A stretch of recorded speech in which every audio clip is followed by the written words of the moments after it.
Bonjour à tous, je suis ravie de vous retrouver dans une nouvelle vidéo, donc c'est l'avant-dernière vidéo de l'année et soyez au rendez-vous pour la dernière parce que je pense qu'elle va vous plaire et elle va sortir je pense la semaine entre Noël et le jour de l'an.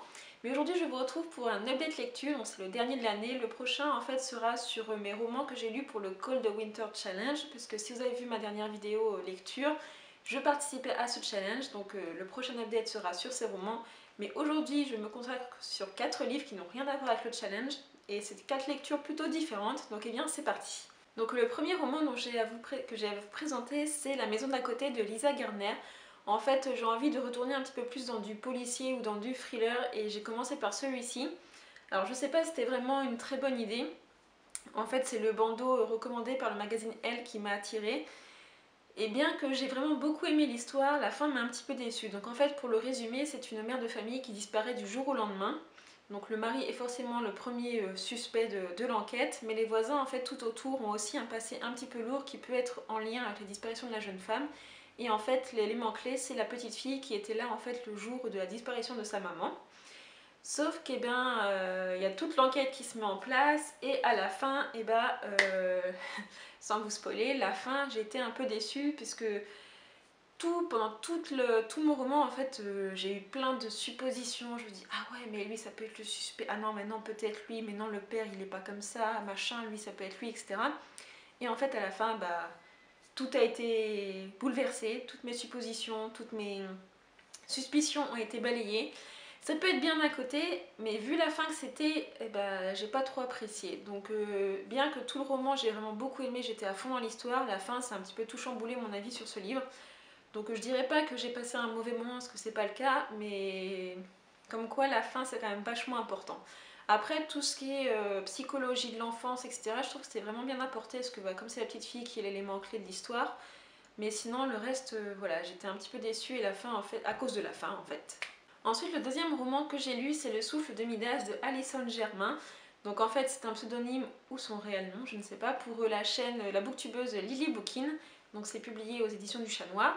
Donc en fait pour vous faire un petit peu un résumé, Louise qui est une jeune fille de 20 ans je pense, rentre du travail un jour et entend des cris donc, dans un parc. Elle se rend sur place et elle découvre en fait une jeune femme qui est complètement mutilée et qui est une homéride, donc qui vient en fait de la Grèce antique et qui lui transmet en fait le souffle de Midas. Donc en fait le souffle de Midas est un certain pouvoir qui permet de transformer certains objets en or. Et c'est un pouvoir qui est très convoité par d'autres personnes. Et en fait, du coup, il y a toute l'histoire tourne autour de ça et surtout sur la chasse de Louise par rapport à ce pouvoir. Donc Louise acquiert ce pouvoir et il y a un jeune homme qui est là pour l'accompagner. Et bien que je trouve que l'univers est vraiment très intéressant, tout ce qui est Grèce antique, pouvoir, etc., les dieux grecs, je trouve ça super intéressant. Ça m'a un petit peu fait penser à Jennifer Armentrout pour la saga The Covenant. Mais à part ça, j'ai trouvé que les personnages étaient un petit peu antipathique, enfin en tout cas pour moi, je ne suis pas du tout identifiée à Louise et ni à son gardien ni aux autres personnages. Et ce que j'ai trouvé un peu particulier, c'est que les dialogues sont un petit peu trop soutenus pour leur âge en fait. Ils se vouvoient déjà, donc j'ai trouvé ça un petit peu bizarre, ça donne un petit peu moins de complicité je trouve entre les personnages et entre le lecteur et les personnages. Et j'ai trouvé en fait que pour Louise tout était assez facile en fait, elle a acquis son pouvoir et elle n'a pas trop de difficultés en fait à l'utiliser etc. Certes, c'est un pouvoir assez handicapant, mais j'ai pas trouvé plus de problèmes que ça à l'utilisation de son pouvoir. Et ce qui m'a gêné également, c'est l'enchaînement en fait des actions. J'avais l'impression qu'il me manquait des fois certaines pages que les actions ont passé un petit peu du coq à l'âne et j'avais un petit peu du mal à suivre.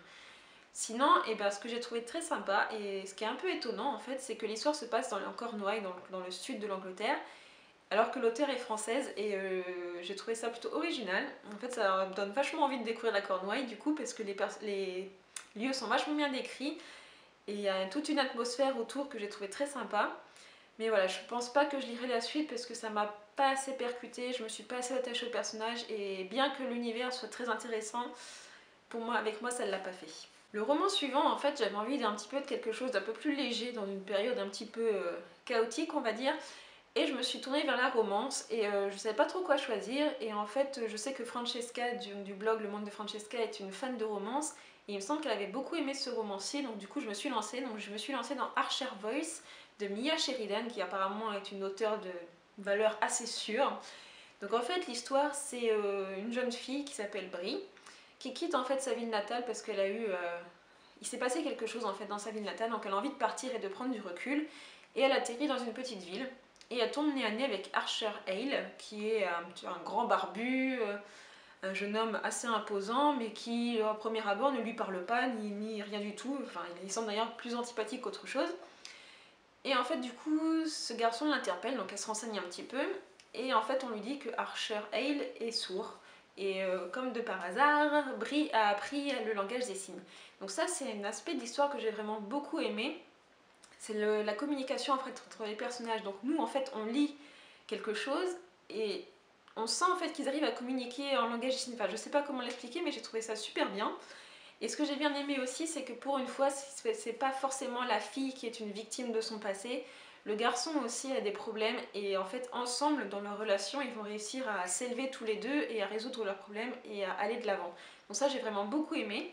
Par contre il y a quelque chose qui m'a un petit peu perturbée, c'est que tout le long de l'histoire c'est un vocabulaire assez classique et assez jeune.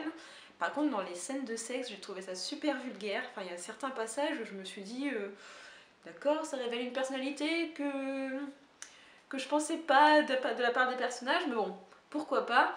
Après, l'histoire est très jolie. Des fois, c'est un petit peu trop facile, je trouve que souvent dans les romances, l'accord entre les personnages est un petit peu trop aisé à mon sens. Enfin, les histoires d'amour dans la réalité, c'est pas tout à fait ça, mais bon, pourquoi pas, ça permet de rêver un peu. Et voilà, je me suis beaucoup attachée aux personnages, je les trouve très bien, très réalistes. Et c'est une jolie histoire d'amour. Après, voilà, ça m'a pas non plus transcendé comme beaucoup, j'ai pu les lire sur les réseaux sociaux. Beaucoup ont adoré cette histoire, moi c'est pas mon cas. Mais en tout cas, j'ai beaucoup aimé. Et pour finir, je vais vous parler d'une BD, donc c'est Le jour où le bus est reparti sans elle.